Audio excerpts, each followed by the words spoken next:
Бүйрек ауруы ракка айналмай тұрғанда алдын ала қандай шаралар жасаймыз, не істейміз, сол туралы білетін боласыздар. Бүйрек ол біздің фильтріміз, яғни барлық тамақты ішкен асымызды барлығын осы бүйрек арқылы өткіземіз. Сондықтан да бүйрекке алдын алу керек, яғни бүйрекке ауырлық түсіп кетпес үшін ауруды алдын алған дұрыс. Бүйрек қатерлі ісігінің алдын алуы, денсаулықты жақсарту үшін шаралар қабылдау бүйрек қатерлі ісігінің қаупін азайтуға көмектеседі. Тәуелділікті азайту, темекі шегуден бас тартыңыз. Темекі шегуден бас тартудың көптеген нұсқалары бар.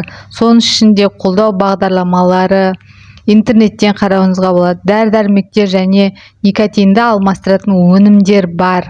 Дәрігерге темекі шегуді тастағыңыз келетінін айтып, дәрігерге жолығыңыз, өз нұсқаларыңызды бірге талқылаңыз. Салмағыңызды дұрыс сақтаңыз. Салмақты дұрыс ұстау үшін жаттығу.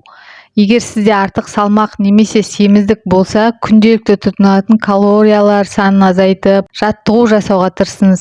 Салмақты жоғалтуға көмектесетін басқа да сау стратегиялар, яғни басқа да әдістерін интернеттен қараңыз, немесе дәрігермен кеңесіңіз. Жоғары қан қысымын бақылап отырыңыз. Дәрігерден қан қысымын тексеруді сұраңыз, немесе өзіңіз тексеріңіз. Егер сіздің қан қысымыңыз жоғары болса, сіз қан қысымын төмендетудің әрекеттерін жасаңыз.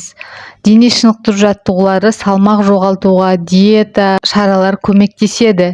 Кейбір адамдарға қан қысымын төмендету үшін дәрі-дәрмек қосу қажет болуы мүмкін. Бүйрек дертінің емі және алдын алуын қазір айтатын боламын. Ең оңай тәсілі анар шырыны, гранат. Анар шырыны да бүйрекке ем.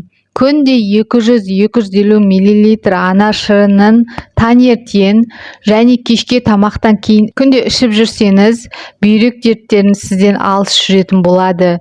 Яғни бүйрегіңізді емдейді және алдын алады. Видео пайдалы болды деп ойласаңыз, каналыма тіркеліп, лайк басып және достарыңызбен бөлісе жүріңіздер. Бүйрек ауыратын адамдар көп, сондықтан да бір көмегіңіз тиіп қалар.